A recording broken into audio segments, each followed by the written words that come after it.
अस्सलाम वालेकुम first year बेटे, open your chemistry book. Chapter number 7 हमने कंप्लीट कर लिया है। बहुत ज़्यादा इंपॉर्टेंट चैप्टर है। अच्छी तरह डिटेल से मैंने आपको बेटे ये सारा चैप्टर पढ़ाया था। इस चैप्टर के कुछ इंपॉर्टेंट डेफिनेशंस और साथ साथ जो है इंपॉर्टेंट नोट्स जो है वो मैं साथ साथ आपको यहाँ पे राइट करवाती रही विद हेडिंग्स। मैंने यहाँ पे तमाम के तमाम लॉन्ग क्वेश्चन जो है हेडिंग्स की फॉर्म में जो है वो लिख के आपको दिखाए, आपको बताया भी था कि क्वेश्चन आप किस तरह से अटैम्प्ट करोगे। आज बेटे हम इस चैप्टर की एक्सरसाइज स्टार्ट करेंगे। अपनी बुक का पेज नंबर 158 आप लोग ओपन करें। 158 पे आपको यहाँ पे एक्सरसाइज नजर आएगी। Let's start with this exercise. First question यहाँ पे हमारे पास है multiple choice question. Question number 1 है 4 choices are given for each question, select the correct choice. हमारे पास एक क्वेश्चन है, हर क्वेश्चन से रिलेटेड हमारे पास 4 चॉइसेस हैं। ठीक है, आपने राइट चॉइस को चूज करना है और उस पर टिक मार्क करना है। Is that clear? Let's start बेटे। Number 1 is the rate of reaction. तो यहाँ पे आपको 4 ऑप्शन दिए गए हैं। B is your correct option, decreases as the reaction proceed. Number 2 है increasing the temperature of chemical reaction increases the rate of reaction because A is your right answer, both the Coulomb frequency and Coulomb energies of reactant molecule increase। ठीक है, clear हो गया? ए is your right answer. ए को आप लोग यहाँ पे tick mark करेंगे। Number 3, consider 2 reactions with different activation energies at the same temperature. The reaction with the lower activation energy will have, B is your right option, a larger rate constant। B पे आप लोग tick mark करोगे। Next आता है number 4, the order of chemical reaction that is independent upon concentration is zero order reaction. C पे आप लोग यहाँ पे टिक मार्क करेंगे। C is your right option. अच्छा, यहाँ पे आपको लग रहा होगा बेटे, जो नए स्टूडेंट्स हैं, स्पेशली जो न्यू आज ही देख रहे हैं, मेरा लेक्चर सुन रही हैं, मैं यहाँ पे आपको सिर्फ और सिर्फ जो है वो आंसर मार्क करवा रही हूँ। क्यों? क्योंकि बेटे ये तमाम के तमाम टॉपिक्स मैं आप लोगों को डिटेल से समझा चुकी हूँ, इसलिए आज मैं सिर्फ और सिर्फ आपको इनकी आंसर बता रही हूँ कि कौन सा जो है वो आपका करेक्ट ऑप्शन है। ठीक है, हम इन सबको डिटेल से पढ़ चुके हैं। नेक्स्ट चलते हैं नंबर 5 पे। On Boltzmann distribution curve the area under the curve represent total number of molecules in the sample. B is your right option. 6 पे चलो। On the Boltzmann distribution curve the activation energy E A is represented by a vertical line drawn at a specific kinetic energy value. C is your right option. Next आते हैं number 7 पे। If we double the concentration of a reactant the rate increases by 4 times the reaction is. A is your right option, second order. Second order पे आप लोग tick mark करोगे। आगे चलते हैं नंबर 8 पे।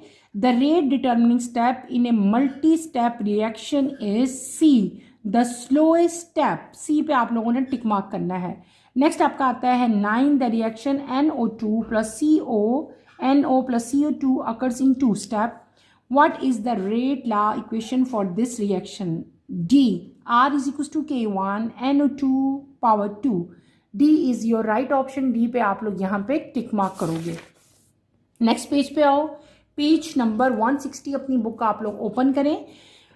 10th पार्ट हमें दिया हुआ है, how does the presence of a catalyst effect the rate of chemical reaction.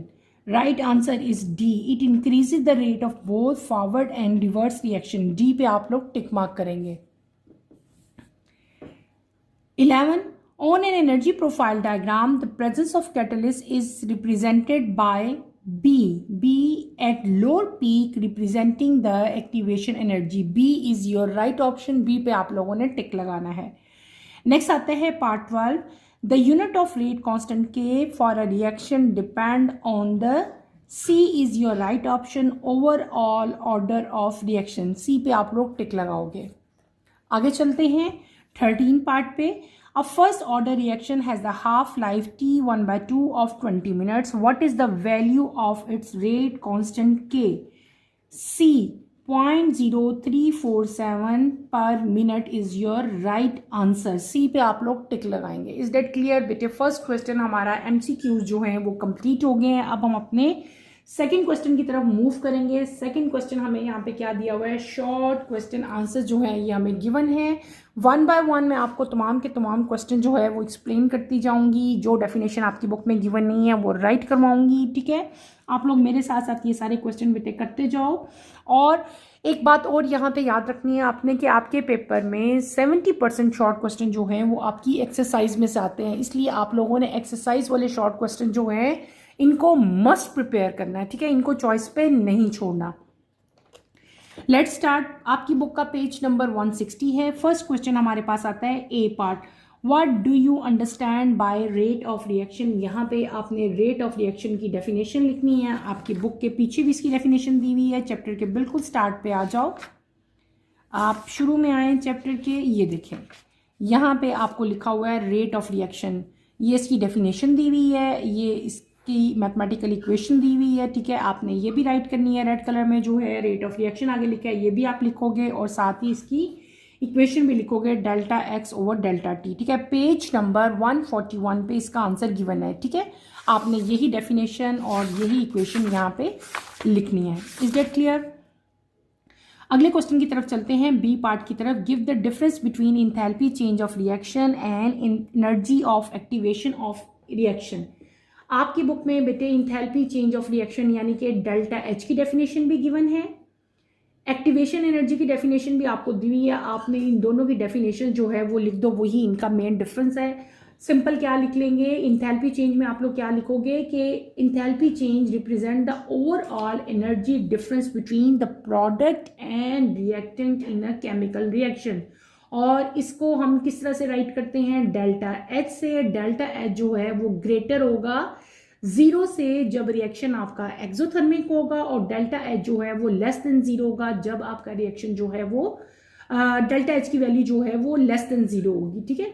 इसी तरह आगे आप एनर्जी ऑफ एक्टिवेशन को डिफाइन कर देना कि minimum amount of energy required for colliding reactant particles to result in an effective collision and form product. उस energy को हम लोग क्या कहते हैं, एक्टिवेशन एनर्जी कहते हैं। इस तरह से आपने इसको डिफाइन कर देना। इसकी डेफिनेशन आपके चैप्टर में भी लिखी हुई है। नेक्स्ट चलते हैं पार्ट सी की तरफ। Differentiate clearly between order and molecularity of reaction, ठीक है। Order of reaction and molecularity दोनों की डेफिनेशंस बेटे आपकी बुक में गिवन है। दोबारा से मैं भी बता देती हूँ। ऑर्डर ऑफ रिएक्शन क्या होता है बेटे, अभी हमने बताया था कि ओवरऑल ऑर्डर ऑफ रिएक्शन जो है वो तमाम के तमाम जो रिएक्टेंट हैं उनके जब एक्सपोनेंट का सम करते हैं ना, तो उसको हम लोग क्या कहते हैं, आप लोग उसको सिंपली क्या कह लोगे कि ये हमारा क्या है, this is known as order of reaction. और जो मॉलिक्यूलरिटी होती है वो क्या होती है, it refer to the number of reacting species, चाहे वो एटम्स हों, चाहे वो आइंस हों, या बेटे वो मॉलिक्यूल्स हों जो कि साइमल्टेनियसली कोलाइड करते हैं, ठीक है। उनको हम लोग क्या कहते हैं, that is known as molecularity. आपकी बुक में इन दोनों की डेफिनेशंस दी हुई हैं, ठीक है। यहाँ पे अगर देखो ना, difference between order and molecularity of reaction पीछे है, मैं आपको एक दफ़ा पॉइंट आउट कर देती हूँ। अपनी बुक का पेज नंबर 156 ओपन करो तो ये देखें, आपको यहाँ पे वर्ड नज़र आएगा मॉलिक्यूलरिटी, ये लिखी हुई है इसकी डेफिनेशन, इसको आप बता दोगे। और अगर और पीछे आओ, पेज नंबर 150 पे आओ, तो यहाँ पे देखो रिएक्शन ऑर्डर की डेफिनेशन भी लिखी हुई है, ठीक है। ये आपने यहाँ से देख के लिख लेनी है। इसके अलावा मैंने भी आपको ओरली जो है डेफिनेशंस बता दी हैं, जो आपको ईजी लगती है, मेरे वाली चाहे बुक वाली, जो आपको सही लग रही है, ईजी लग रही है बेटे, वो आप यहाँ पे राइट कर सकते हो। नेक्स्ट क्वेश्चन की तरफ चलते हैं। Why the instantaneous rate changes during a reaction, ठीक है। जो इंस्टेंटेनियस रेट है वो चेंज हो जाता है during the course of reaction. क्योंकि बेटे जो रिएक्टेंट की कंसंट्रेशंस हैं वो कंटिन्यूसली क्या होती हैं, डिक्रीज होती हैं ओवर टाइम। जैसे जैसे टाइम गुजरता रहता है वो कंज्यूम होती रहती हैं, तो वो उनमें क्या आ जाता है, उनमें एक कंटिन्यूसली एक चेंज आ रहा होता है, क्योंकि वो कंज्यूम होती हैं। उनके कंज्यूम होने से क्या बन रहा होता है, हमारे पास प्रोडक्ट बन रहे होते हैं, ठीक है। तो जो रिएक्शन रेट है वो जनरली डिपेंड करता है ऑन रिएक्टेंट कंसंट्रेशन, और डिक्रीज इसी कंसंट्रेशन होती है, उसकी वजह से कोलिजन जो है वो फ्यू हो जाती है, कम हो जाती है, और आहिस्ता आहिस्ता जो नंबर ऑफ इफेक्टिव कोलिजन है वो डिक्रीज होना शुरू हो जाएगा, जिसकी वजह से रिएक्शन जो है वो स्लो होना शुरू हो जाता है। क्लियर? ये हमने डिटेल से पढ़ा भी था। उसके बाद नेक्स्ट क्वेश्चन की तरफ आते हैं, पार्ट ई की तरफ। Briefly explain the effect of temperature and surface area on the rate of reaction. ये तमाम के तमाम फैक्टर्स, बहुत सारे फैक्टर्स थे जिन पे रेट ऑफ रिएक्शन जो है वो डिपेंड कर रहा था। अपनी बुक के अगर आप लोग पीछे आए, पेज नंबर 146 पे आओ, तो बेटे यहाँ पे सारे फैक्टर आपको गिवन थे, concentration, temperature, surface tension and catalyst. ठीक है, तो आपसे यहाँ पे दो का इफेक्ट पूछा, एक टेम्परेचर का और एक सरफेस एरिया का। तो आपने ये दोनों यहाँ पे मेंशन करने हैं। दिस इज टेम्परेचर, ये टेम्परेचर आप लिखोगे, इसकी डायग्राम ड्रॉ करोगे। इसके अलावा नंबर 3 क्या था आपका, सरफेस एरिया था। ये दोनों मैंने आपको अच्छी तरह डिटेल से पढ़ाए थे, आपने वो एज इट इज़ अपनी बुक से देख के जो है वो यहाँ पे राइट कर लेने हैं। ठीक है, और अगर आपको फिर भी समझ नहीं आ रही तो आप उसी लेक्चर पे जाएं और उसको अच्छी तरह से दोबारा सुने, इंशाल्लाह आपको उसकी समझ आ जाएगी। नेक्स्ट आता है आपका part F. Justify that the radio active decay is always a first order reaction. आपने यहाँ पे बताना है कि रेडियो एक्टिव डिके जो है वो फर्स्ट ऑर्डर रिएक्शन है। आपने इसको बेटे प्रूफ करना है, इस चीज़ को जस्टिफाई करना है कि ये जो बात लिखी हुई है ये ठीक है। तो हाफ लाइफ जो है ये फर्स्ट ऑर्डर रिएक्शन है। क्यों? क्योंकि ये इंडिपेंडेंट होता है original amount of radio active substance का, जो कि इंडिकेट करती है कि रेडियो एक्टिव डिके जो है वो फर्स्ट ऑर्डर रिएक्शन है। इसके अलावा दूसरी बात आप क्या लिख सकते हैं कि रेडियो एक्टिव डिके जो है वो inherently a first order process है। क्यों? क्योंकि rate of decay is directly proportion to number of radio active nuclei present at given time. यही चीज़ आप यहाँ पे मेंशन करेंगे। इवन न्यूक्लियस डिके जो है वो इंडिपेंडेंटली होता है ऑफ अदर्स। ठीक है, तो ये दो मेन पॉइंट्स हैं जो आपने यहाँ पे मेंशन करने हैं।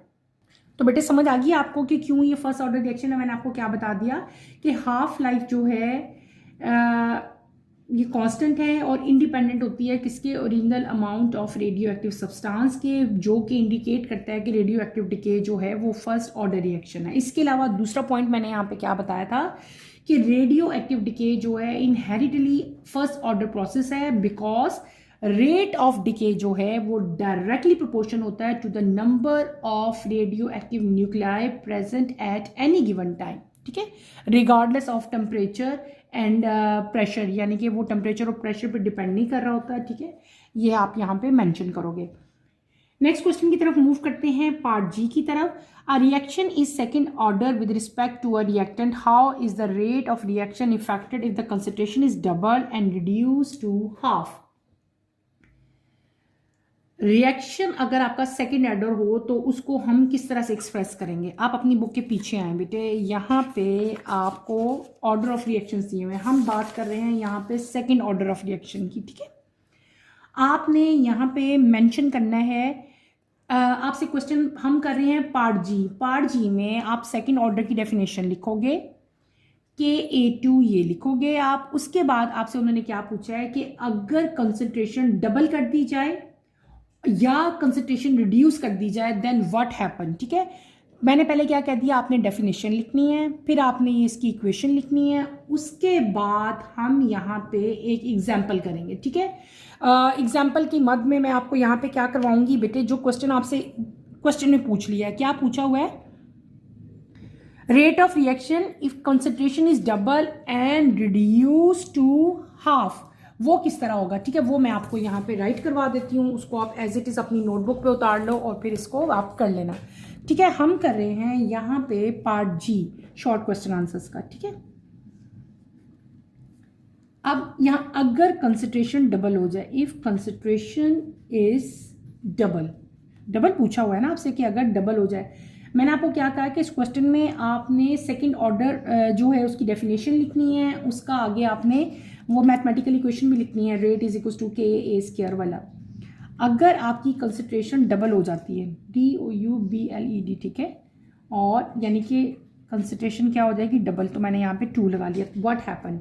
तो न्यू रेट हमारे पास क्या बन जाएगा, एक तो रेट होता है ना, अब हमारे पास क्या बन गया, न्यू रेट। न्यू रेट का मतलब क्या है कि मैंने कंसंट्रेशन यहाँ पे डबल कर दी, तो न्यू रेट क्या हो जाएगा, K2 और यहाँ पे आ गया A। वैसे तो यहाँ पे मैंने सिर्फ K और A लिखना था ना, लेकिन अब मैंने यहाँ पे 2 लिखा। 2 क्यों लिखा, क्योंकि कंसंट्रेशन जो है वो बेटे डबल होगी। अब क्या आ जाएगा, KNU मल्टीप्लाई बाय 4 A का स्क्वायर, ठीक है। ए के ऊपर हम स्क्वायर लगा लेंगे, 4 को हम बाहर ले आएंगे, मल्टीप्लाई बाय, आप सिंपल ये ब्रैकेट लगा लो, के ए स्क्वायर, ठीक है। तो ये क्या हो जाएगी 4 मल्टीप्लाई बाय ओरिजिनल रेट। अगर देखो तो बेटे ओरिजिनल रेट क्या होता है, हमने सिंपल ये वैल्यू पड़ी हुई है ना रेट की, के और साथ ए स्क्वायर, ठीक है। तो ये वही आ गई है ना, तो इसलिए मैंने यहाँ पे ओरिजिनल रेट लिख लिया, ठीक है। तो अगर कंसंट्रेशन को डबल किया जाए तो आपका ये बनेगा रेट। अब यानी कि इसका मतलब क्या है कि जो रेट ऑफ रिएक्शन है वो इंक्रीज होगा बाय अ फैक्टर ऑफ 4, ठीक है। क्लियर है, ये लाइन आपने लिखनी है क्या, the rate of reaction will increase by a factor of 4। अब अगर हमारी कंसंट्रेशन, क्या क्वेश्चन ने पूछा है, is reduce by 1, reduce to half पूछा हुआ है आपसे बुक में, ठीक है। हाफ का मतलब क्या हो जाएगा 0.5a, 1 का हाफ 0.5 ही होता है ना। देन व्हाट हैपन, हम वही चीज़ करेंगे उसी तरह, न्यू रेट हमारे पास हो जाएगा, क्या हो जाएगा, के लिखोगे साथ, अब क्या आ जाएगा 0.5 इंटू ए और साथ क्या आ जाएगा स्क्वायर। अब क्या होगा, के मल्टीप्लाई बाय 0.25 स्क्वायर कर लिया ना हमने, 2 का स्क्वायर किया था 4 आ गया था, 0.5 का स्क्वायर किया तो 25 आ गया, यहाँ पे ए स्क्वायर आ जाएगा। अब 0.25 को साइड पे ले आऊँगी मैं, ये क्या हो जाएगा मल्टीप्लाई बाय के और ए का स्क्वायर, ठीक है। अब इसका मतलब क्या है 0.25 इंटू ये क्या हो जाएगा बेटे, this is known as original rate,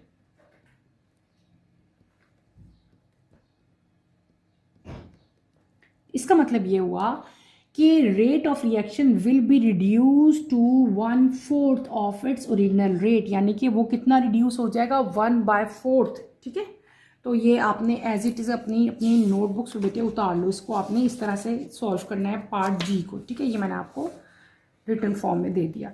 next question की तरफ चलते हैं। जी के बाद अगला पार्ट हमारा आता है H. What is meant by half life and what it is use for. अपनी बुक के पीछे आए, पेज नंबर 155 पे आओ, यहाँ पे आपको हाफ लाइफ मेथड दिया हुआ है और हाफ लाइफ की आपको यहाँ पे डेफिनेशन दी हुई है।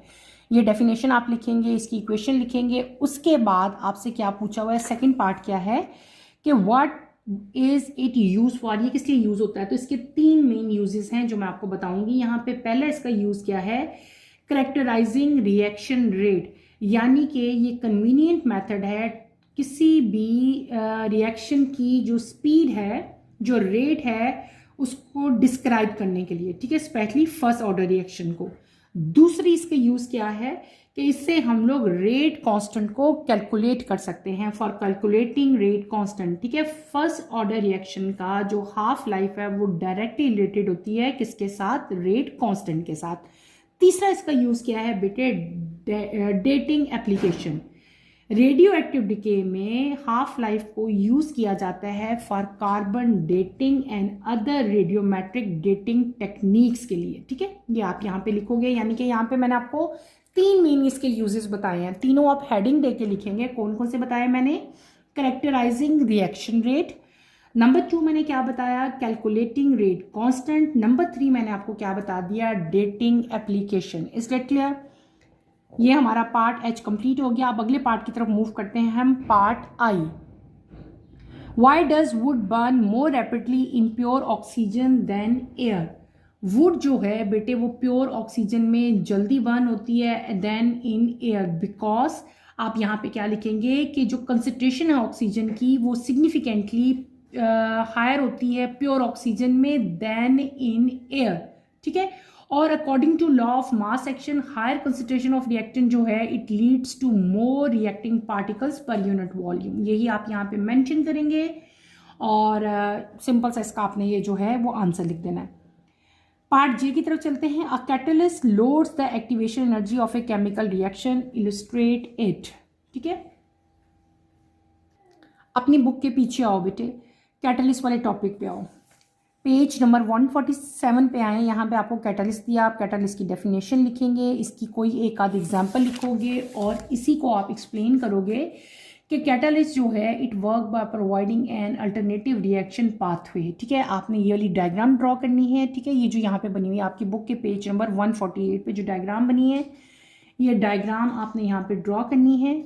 ये आपका जो है रिएक्शन कोऑर्डिनेट है, ये आपकी एनर्जी है, ये डायग्राम आप बनाओगे, इसी को आप एक्सप्लेन करोगे। ठीक है, इसके अलावा आपने बताना है कैटालाइज्ड रिएक्शंस क्या होते हैं, अनकैटालाइज्ड रिएक्शंस क्या होते हैं, वो सारा आप यहाँ पे अच्छी तरह से एक्सप्लेन करोगे। जिस तरह से हमने सारा मैंने आपको समझाया था ना, ये जो सारा कुछ लिखा हुआ है ये आपने एज इट इज़ लिखना है। ये रिएक्शंस चाहे ना लिखो, लेकिन ये डायग्राम आपने मस्ट जो है वो इसके आंसर में बनानी है। कैटलिस्ट जो है न्यू पाथवे इंट्रोड्यूस करते हैं और ये क्या करेंगे, लोअर कर देते हैं एनर्जी बैरियर को और इंक्रीज़ करेंगे नंबर ऑफ इफेक्टिव कोलिजन को। और जब इफेक्टिव कोलिजन बेटे इंक्रीज होती है तो वो क्या करेगी, it leads to significant increase in reaction rate. तो कैटलिस्ट जो है it does not change the initial और final energy state of reactant and product, only the pathway and its activation energy. ये सारा कुछ जो हमने पढ़ा था ये डिटेल से बेटे आपने यहाँ पे लिखना है और कोई एक या दो एग्जांपल्स भी आपने यहाँ पे राइट कर देनी है। ठीक है, बल्कि अगर आपको याद हो यहाँ पे आपका क्विक चेक 7.5 में पार्ट सी भी आया था। मैंने यहाँ पे भी एक एनर्जी प्रोफाइल डायग्राम ड्रॉ करवाई थी और मैंने कैटालाइज्ड रिएक्शन और अनकैटालाइज को भी जो है वहाँ पे शो करवाया था। वो भी आप इसके आंसर में बेटे उसको फर्दर जो है एक्सप्लेन करने के लिए ये वाला आंसर भी जो है इसी में कोड कर सकते हो। ठीक है, नेक्स्ट चलते हैं पार्ट के की तरफ।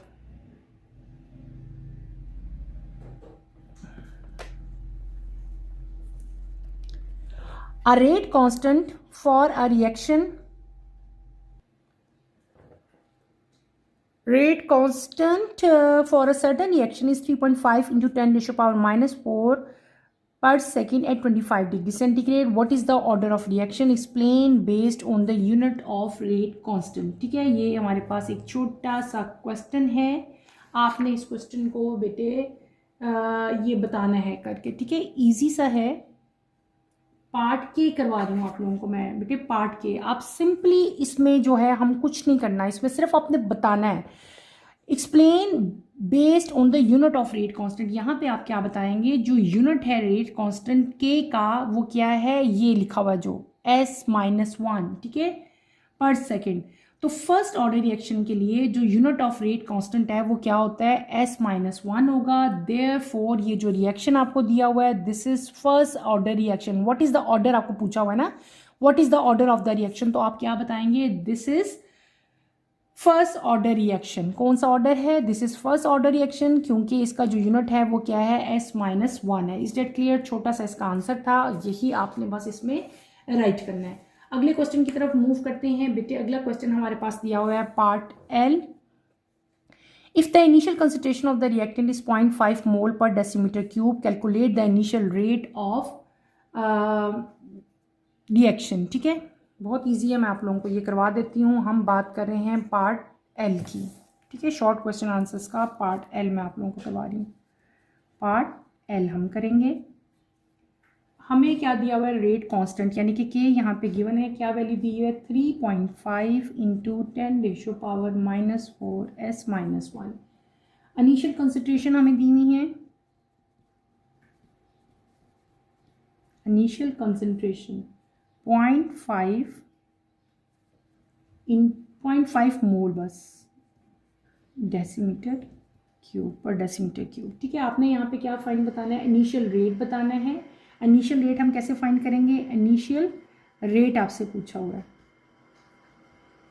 क्वेश्चन में आपसे पूछा है ना कैलकुलेट द इनिशियल रेट, तो हम इनिशियल रेट क्या करेंगे, इन दोनों वैल्यूज को आपने मल्टीप्लाई कर देना है। कैसे, 3.5 इंटू 10⁻⁻⁴ मल्टीप्लाई बाय 0.50। जब इन दोनों वैल्यूज को आप मल्टीप्लाई करोगे तो आपकी रिक्वायर्ड वैल्यू क्या आएगी, 1.75 इंटू 10⁻⁻⁴ मोल पर डेसीमीटर क्यूब और 7 पर S-1। This is your required answer. ठीक है, इसको आपने इस तरह से सॉल्व करना है। क्लियर? नेक्स्ट क्वेश्चन की तरफ मूव करेंगे, पार्ट एम की तरफ। ठीक है, how would the rate of reaction change if the concentration of reactant were double.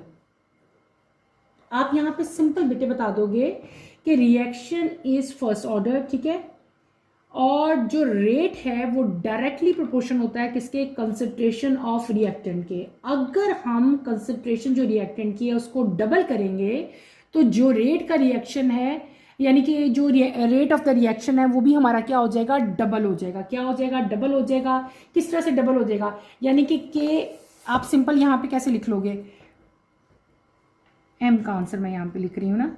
आपने क्या बताना है, आपने यहाँ पे बताना है कि rate is directly proportion to the concentration of reactant.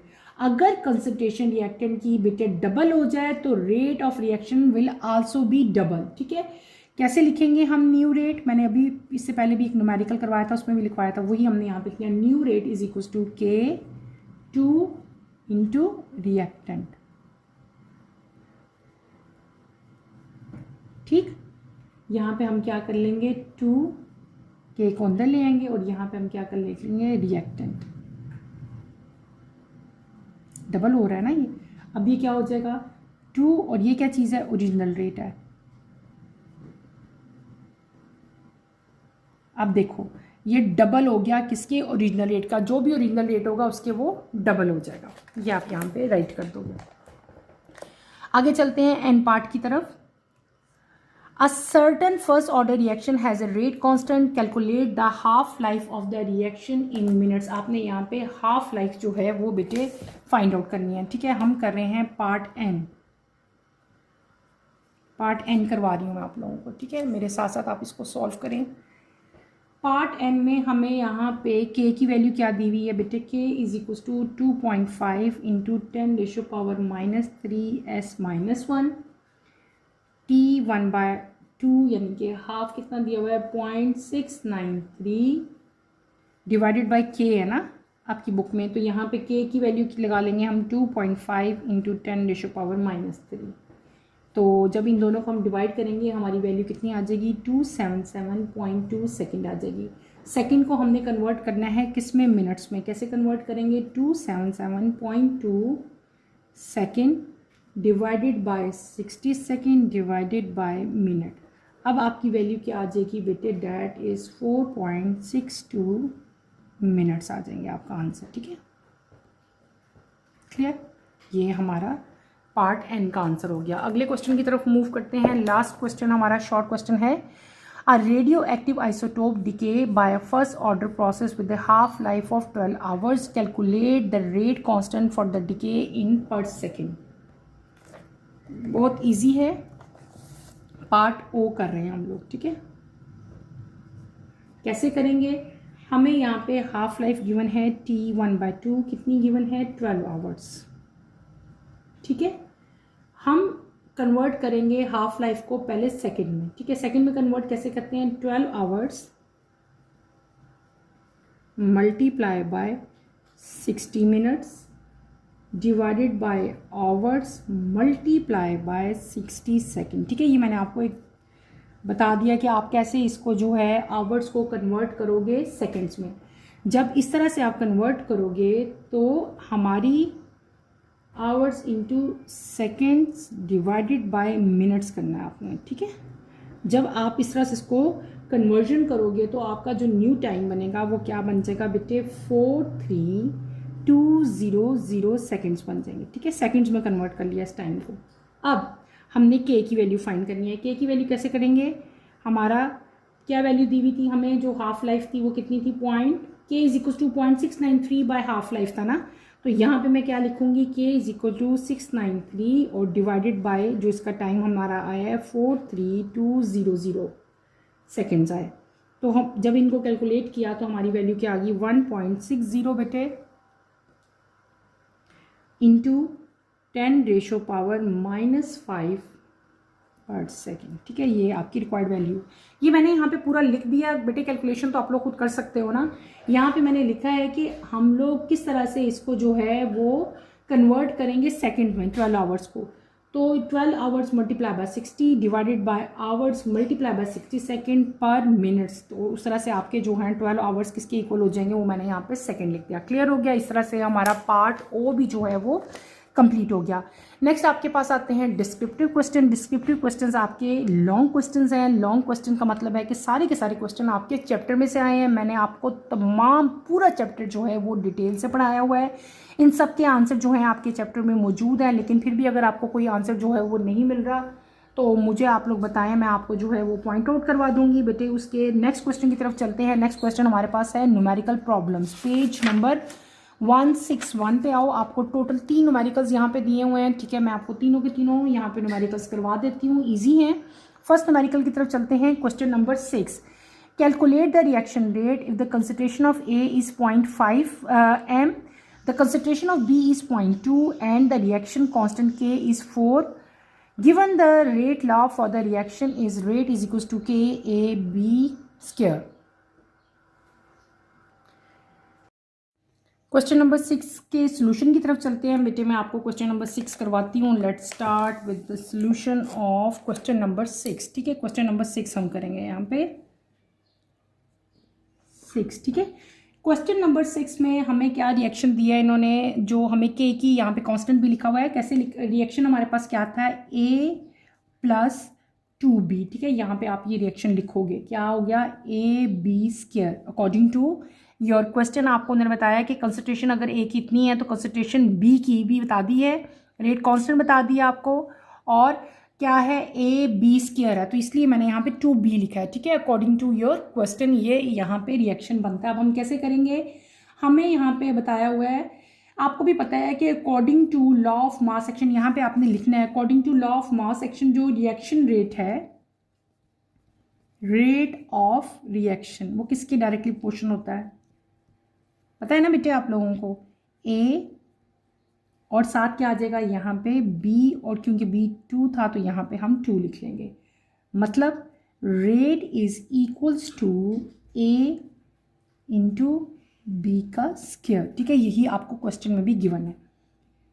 हमें यहाँ पे A की वैल्यू दी हुई है। A की वैल्यू बेटे क्वेश्चन में क्या गिवन है, 0.5 m। B की वैल्यू हमें यहाँ पे क्या गिवन है, B की वैल्यू हमें दी हुई है 0.2, और K की वैल्यू हमें क्या दी हुई है, 4, ठीक है। 2m दी हुई है और इसकी क्या है, 4m-2 पर सेकेंड हमें गिवन है। सिंपल हमने यहाँ पे क्या करना है बेटे, वैल्यूज यहाँ पे हम पुट करेंगे। हम क्या करेंगे, rate is equals to K होता है ना A इंटू B, तो यहाँ पे K की वैल्यू लगाओगे 4, साथ आप लिखेंगे 0.5, साथ आप क्या लिखोगे B की वैल्यू क्या है 0.2, और इसके ऊपर क्या लगा लेंगे, स्क्वायर। इसका स्क्वायर लोगे, दोनों को मल्टीप्लाई करके 4 से मल्टीप्लाई करेंगे तो आपकी रिक्वायर्ड वैल्यू क्या आ जाएगी, 0.08। तो जो रिएक्शन का रेट होगा, रेट ऑफ रिएक्शन, वो क्या हो जाएगा, 0.08 हो जाएगा। क्लियर हो गया। इस क्वेश्चन को आप लोग अपनी अपनी नोटबुक्स में उतार लें। नेक्स्ट क्वेश्चन की तरफ मूव करते हैं। Question number 7, A first order reaction is found to have a rate constant K. Find the half life of the reaction, ठीक है। आपके पास यहाँ पे टेबल भी एक गिवन है, आपको यहाँ पे टेम्परेचर दिए हुए हैं, साथ ही आपको रेट कांस्टेंट भी दिए हैं, ठीक है। लेकिन यहाँ पे हमें सिंपली जो है हम अपना क्वेश्चन कर सकते हैं, फाइंड द हाफ लाइफ। आपने सिंपल हाफ लाइफ यूज़ करनी है ना, तो हाफ लाइफ हम कैसे यूज़ बेटे फाइंड करते थे। सिंपल हाफ लाइफ का फार्मूला हम यहाँ पे पुट करेंगे। हम कर रहे हैं क्वेश्चन नंबर 7, बहुत इजी है क्वेश्चन नंबर 7, ठीक है। क्वेश्चन नंबर 7 में आप लोगों ने क्या करना है, आपको K की वैल्यू यहाँ पे गिवन है, आप लिखोगे K is equals to 5.5 into 10⁻⁻, बेटे -14s-1। दूसरा आपने क्या फाइंड करना है, T हाफ, यानी कि हाफ लाइफ आपने फाइंड करनी है। फार्मूला हम यहाँ पे कौन सा लगाएंगे, K is equals to 0.693 divided by T half life. अब देखो हमने फाइंड क्या करना है, K की वैल्यू तो हमें गिवन है, लेकिन हमने हाफ लाइफ फाइंड करनी है। ये चीज़ हमने फाइंड करनी है। इसको हम साइड पे ले आते हैं, रीअरेंज कर रही हूँ इक्वेशन को मैं। 0.693 ऐसे ही रहेगा और K इसके नीचे आ जाएगा। K की जगह पे K की वैल्यू पुट कर देंगे हम। K की वैल्यू क्या है, 5.5 इंटू 10⁻⁻14 s-1। जब इनको हम डिवाइड करेंगे तो हमारी रिक्वायर्ड वैल्यू क्या आ जाएगी, मैं नीचे लिख लेती हूँ रिक्वायर्ड वैल्यू 0.126 इंटू 10⁻14 सेकेंड। ठीक है, ये हमारी रिक्वायर्ड वैल्यू आ जाएगी। तो ये हमने क्या फाइंड कर लिया, हाफ लाइफ फाइंड कर ली।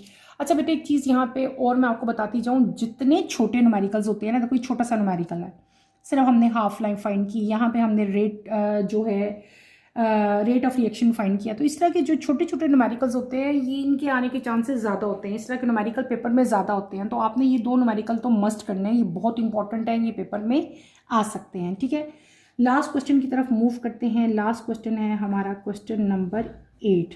ठीक है, let's start with question number 8। Next page पे आओ, अपनी बुक का पेज नंबर 162 आप लोग ओपन करें।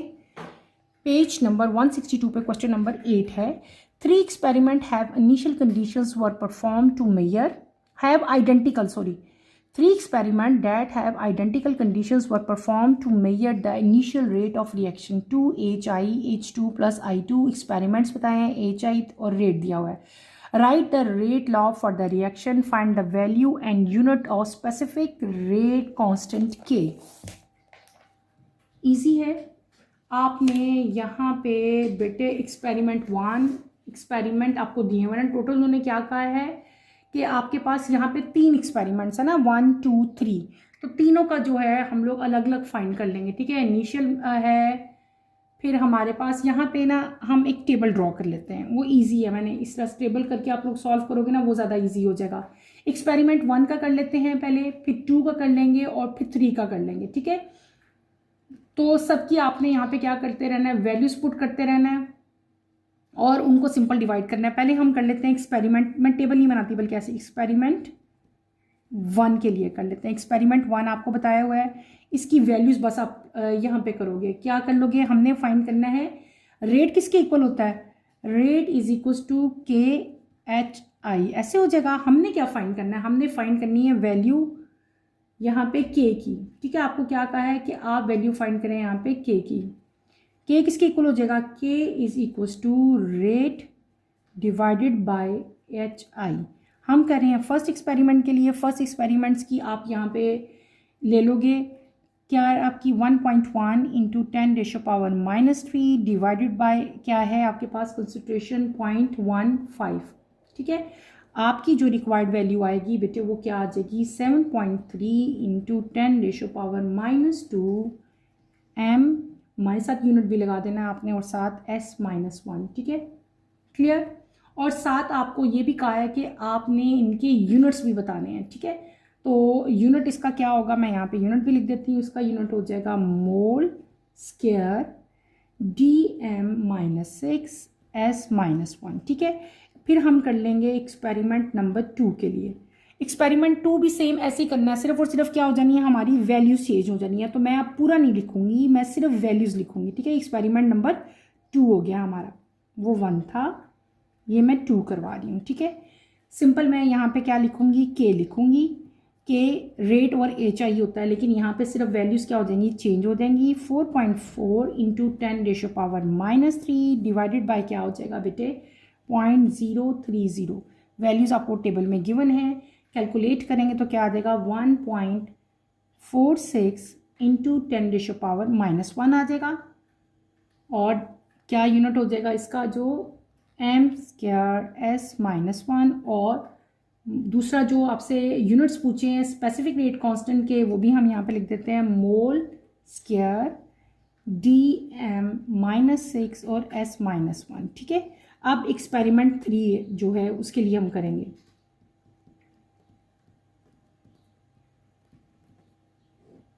ठीक है, अच्छा अब यहाँ पे मैं सबका अलग अलग नहीं लिख रही, लेकिन आप लोग जब क्वेश्चन अगर आपके पेपर में आता है तो आपने सबका अलग अलग लिखना है कि रेट किसके इक्वल होता है। तो हमने K की वैल्यू फाइंड करनी है, तो वो कैसे करेंगे। ठीक है, यहाँ पे सिंपल मैं K लिख के तो यहाँ पे वैल्यूज बस पुट करूँगी। 9.9 इंटू 10⁻³ डिवाइडेड बाय क्या वैल्यू दी हुई है आपको टेबल में 0.045।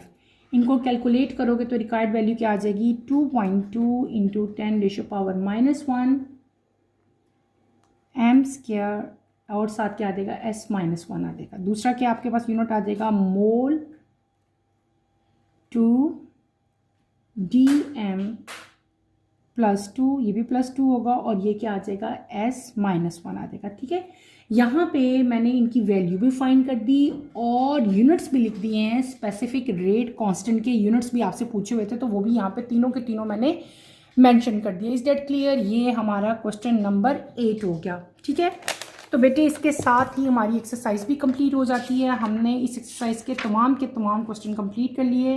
पहला क्वेश्चन था हमारा मल्टीपल चॉइस क्वेश्चन, सेकंड हमारे थे short answer question, descriptive question and numerical problems. मैंने आपको यहाँ पे डिटेल से करवा दी। इस पूरे चैप्टर को अच्छी तरह से स्टडी करो। इसमें कोई प्रॉब्लम होती है, कोई कन्फ्यूजन होती है तो feel free to ask any question. ठीक है, इंशाल्लाह नेक्स्ट लेक्चर में हम नेक्स्ट चैप्टर की तरफ मूव करेंगे। नेक्स्ट लेक्चर की नोटिफिकेशन के लिए आप चैनल को शेयर करें, लाइक करें और सब्सक्राइब करें और मुझे यहीं पे इजाज़त दें। इंशाल्लाह नेक्स्ट लेक्चर में आपसे दोबारा मुलाकात होगी। टिल देन अल्लाह हाफिज़। फर्स्ट ईयर टेक केयर बेटे, अपना ख्याल रखिएगा। अल्लाह हाफिज़।